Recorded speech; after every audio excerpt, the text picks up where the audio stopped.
Hello, everyone. My name is Mohammed. I'm the founder and CEO of Jonta Power. Got into energy because of my background. Was born and raised in Gambia, West Africa. Experienced energy poverty growing up. Wanted to change that. Moved to the United States. We'd go back to Gambia during the holidays to install energy for schools that have never had electricity. Found out about the issues of clean energy. Wanted to solve that. Started Jonta Power. So that's how I got into energy. Bob Davidoff from Bentos Energy. We help people build mining operations. Started in 2016. A lot of stories yesterday hearing about garages. We started in our garage as well, doing V9s and S9s mining operations right there in a garage with fans ticking off neighbors, getting cops called on us because people thought we were growing cannabis, lots of things like that. So tons of stories, more than happy to share. And I'm one of those guys that will be driving down the road like this, and then all of a sudden I'll get hit from my wife to look on the road. And then my two daughters will be in the back. Why'd you hit Dad? The eye roll, and then he's looking at substations again, and so he's like, and he's looking at these wind turbines, and so that is me these days. I'm like, but did you see that? That's at least 500 megawatts right there. So those are the things that we do today. Excited to be here to talk about renewable energy and Bitcoin. Man, I feel the same way when I walk past roofs. I'm a solar guy. Hi, everybody. My name is Fred Barber. I've been in the Bitcoin space about 12 years. I'm the founder and CEO of CoolCrypto.com and Echo Solar Systems. I got into renewable energy because I lost a soldier in Iraq due to an accident. She was towing 5,000 gallons of petroleum. I got into Bitcoin because I was an economics major at the Virginia Military Institute. And while I was out at war, I was determining how I can stay in tune with the financial sector. And I found Bitcoin. So I'm not a programmer, but I know a whole lot about Bitcoin. What am I doing here? I'm literally here not to sell anything. I'm here to introduce you guys to the grant writers that produced the REAP grant or helped with the REAP grant for the United States. Later on, I explain to you how each one of you, whether you're a small miner or a large miner, can get from $2,500 up to $1 million back on your investment. And most of the people right now within 18 months are getting more money back in 18 months than what they put in between government incentives and so forth. So I'm just going to say this. When the money printer goes brrr, you want to be one of the people under the conduit catching some of that money. I paid to bring people here to show you how to do that in the back. Hello, everyone. My name is Ryan Nuckolls. I am the founder of Crypto Power. We are a ERCOT power provider and energy management firm. I'm also the founder of Digital Infrastructure Group. We provide turnkey asset development services for data operators with site operations, construction, and site development solutions. 10th generation Texan family has been in Texas for over 200 years, deep ties in the oil and gas and utility industry. Graduated business school in 2013, joined the family oil and gas company. Me and my brother-in-law came up with an idea to start a energy provider. And so been working in the ERCOT market for close to 10 years now. Got close to about a gigawatt of projects going on in ERCOT, and so very Texas focused, but I've also done a lot of renewable energy generation projects for some large developers. So been oil and gas and renewables, so I'm a very good in the road guy, and we'll kind of talk about that today of somehow oil and gas can be a benefit to renewables as well. Yeah, hi everybody. I'm Trevor Atkinson from the Idaho National Laboratory. It's one of the Department of Energy's 17 national labs across the nation. And I'm a geologist and subsurface researcher. I also focus in other renewables as well, and happy to discuss how renewable energy can be a benefit or a beneficiary of Bitcoin operations. Awesome. Thank you. So to start, the first question is, what are the future subsurface renewable energy trends that you see? Yeah, I'll go ahead and take that. So when we talk about subsurface renewable energy, that's synonymous with geothermal energy. So when I say geothermal, that means earth heat or heated fluids in the earth. And the the usage of those for beneficial purpose. So there's three main categories of geothermal, and one is traditional geothermal, which many may be aware of. California's got a lot of it, where you pump up hot fluids and produce electricity from it. A second type would be enhanced geothermal systems, or engineered geothermal systems, where there is heat in the subsurface, but there's no fluids to extract. And so we take a type of approach that the oil and gas industry uses, and we fracture rock to be able to create those pathways for fluid circulation. And a third type would be the direct use, heating and cooling of buildings, homes, businesses. And this type, I think, is the most applicable in this case for Bitcoin mining. And it's essentially a way to utilize the more shallow subsurface to be able to either reject heat or use cooler fluids from the subsurface to cool processing facilities. Now, you got a question? No, I was just going to translate that for you. In your backyard, when you get 5 or 6 feet below the surface, the temperature's constant around 52 degrees, give or take. I have a geothermal in my home. And it's 3 times more efficient than your regular air conditioning system. So cooling becomes a whole lot less expensive because you're not going to use as much electricity. Just translating for you. Yeah, I like that. Thank you. So as far as the trends go in geothermal or subsurface renewable energy, I've been involved in some recent projects lately where we're looking at reservoir thermal energy storage, where we're interested in the deeper subsurface, where we can store heat and use cooling at the same time. So the idea is that you take reject heat from like a nuclear facility or a conventional energy generation facility, or even renewables, and inject heated fluids down into the subsurface, and later extract those heated fluids when needed or when pricing becomes more economically feasible. So we're looking at lots of different types of these systems. In fact, we just finished a paper on addressing data center cooling needs in a variety of locations, one of them in Texas.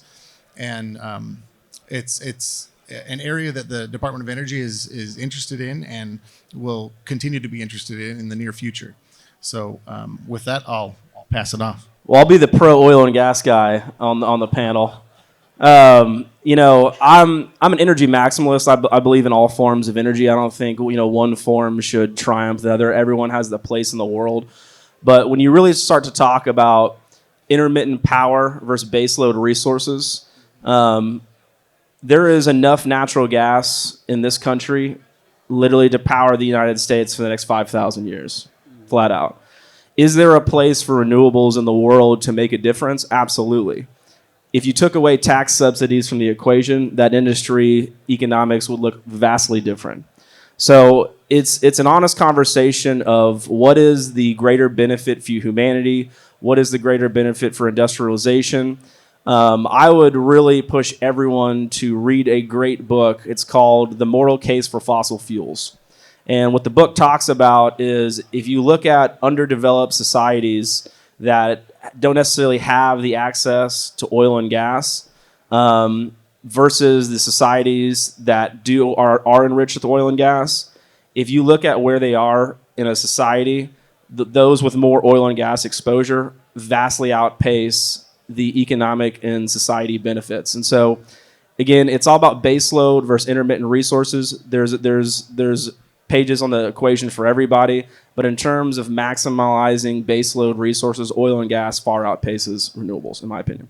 If I might add something on that real quick, when I mentioned geothermal energy is a baseload renewable energy source.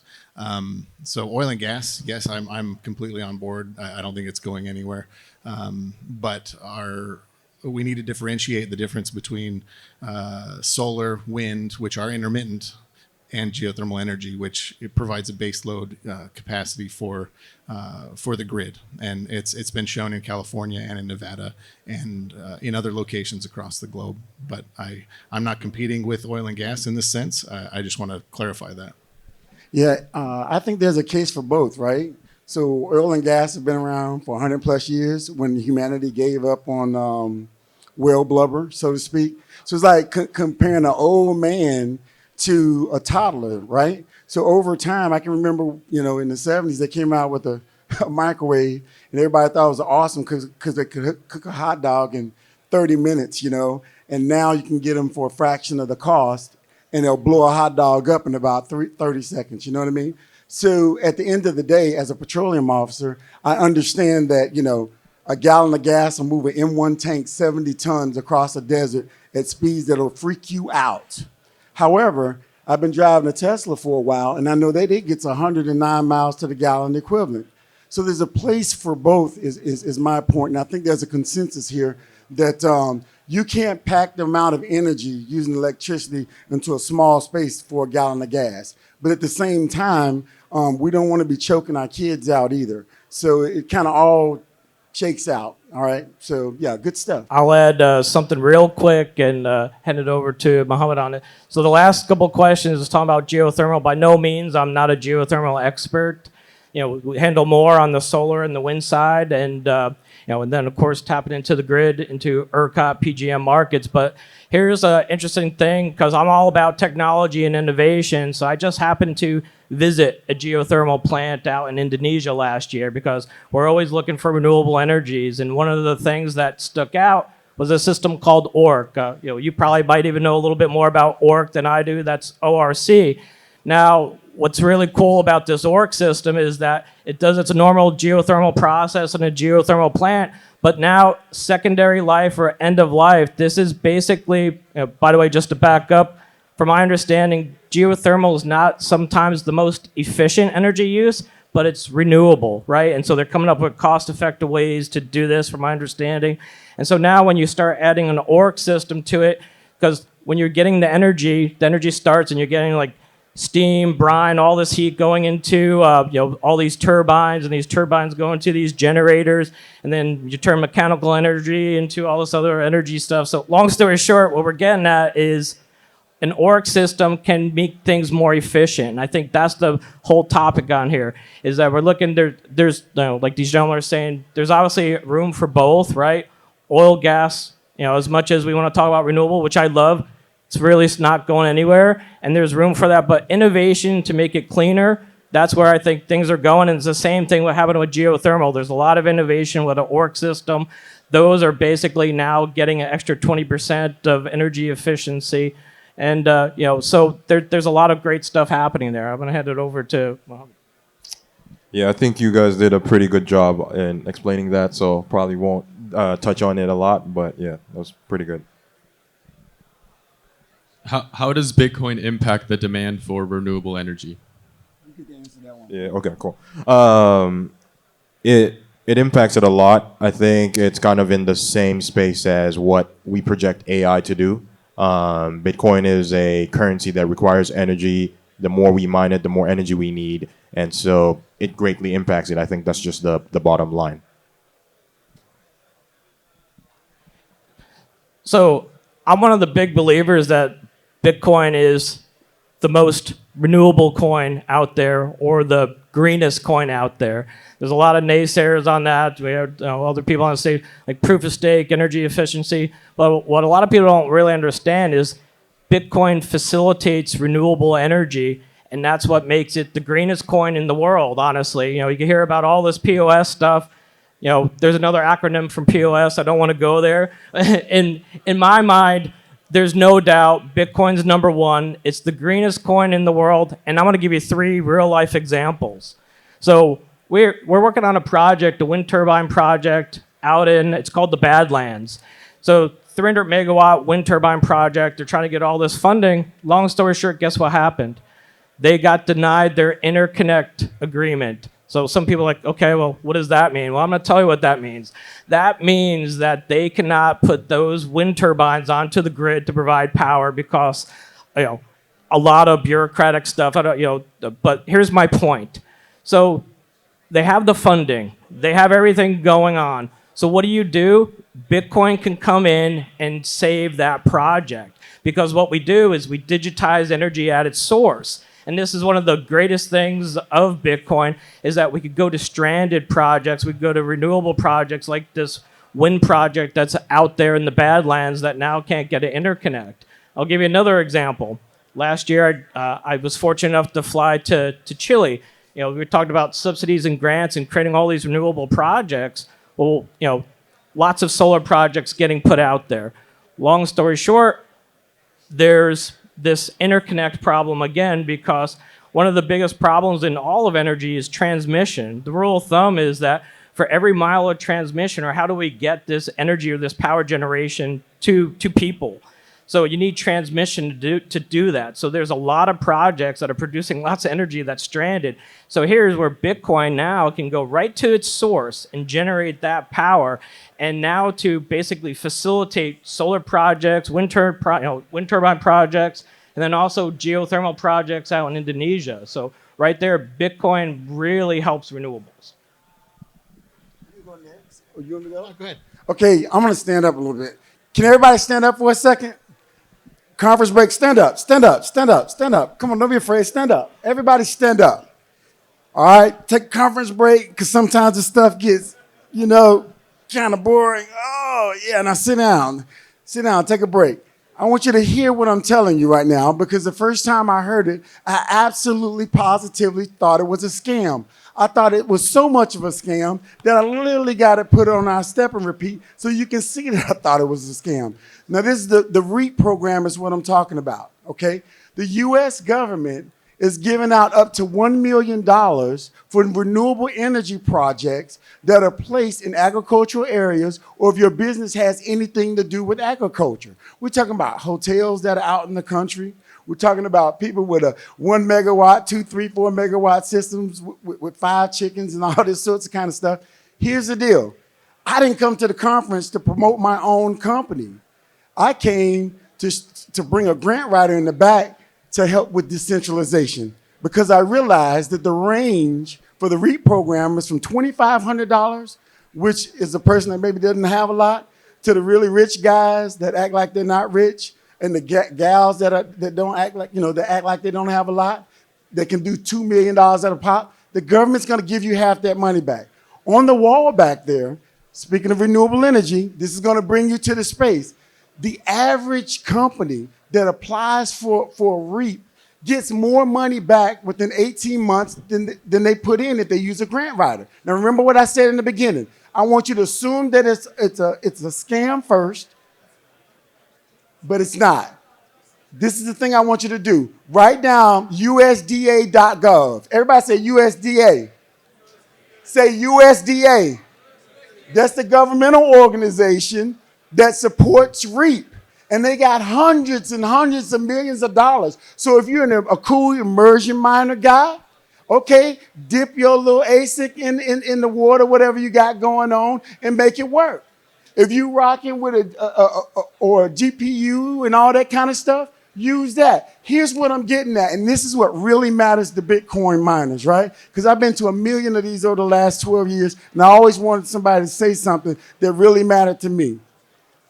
Bitcoin just got halved to 3.125, correct?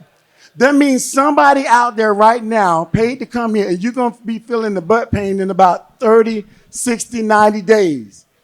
If you are building your own electricity in over time, you can do it once a year. If you're building that electricity in and you're getting your money back 12, 18 months later, you've eliminated one of the keys to staying in business as a miner. Does that make sense? Does that make sense? Yes, no, maybe so? All right, I'm going to sit down now. Station 9 is where the grant writers are, and I'll help them any kind of way I can because I'm the translator. Here you go, brother. Do that. I promise you, it's going to help you. Our unofficial MC of the day, hype man. No, I mean to kind of cap it off, and I'm gonna let you get kind of the last word in. What does Bitcoin mining do? Bitcoin mining is the highest energy optimization tool on the planet. That's what's really driven me into Bitcoin as an energy professional. And the biggest thing that impacts in Texas is we have such stranded amounts of renewables in Texas. Literally right now in the Texas grid system, the west load zone at this very moment in the 15-minute interval is negative $4 a megawatt hour. So literally Bitcoin miners are sucking near free energy to help stranded renewables on the grid system flow electrons more freely. And so as an energy optimization tool, Bitcoin mining literally is a saving grace for stranded assets, renewable energy, and optimizing energy to its full potential. Yeah, I agree. I recently was made aware of some additional benefits to the hydropower industry, which is also a renewable that is not represented here. I work part-time in that research field as well, and I've learned of some Bitcoin Bitcoin mining operations that are co-located with hydropower facilities. And they do provide a variety of benefits for the hydropower owner and the communities that surround that hydropower facility. So there's a lot of impacts that Bitcoin mining can have.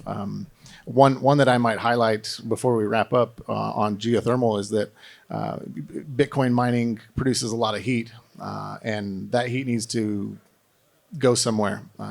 Either it's wasted to the atmosphere, in addition to other data centers, not just Bitcoin mining, or we can use that heat for something beneficial. And whether it's beneficial,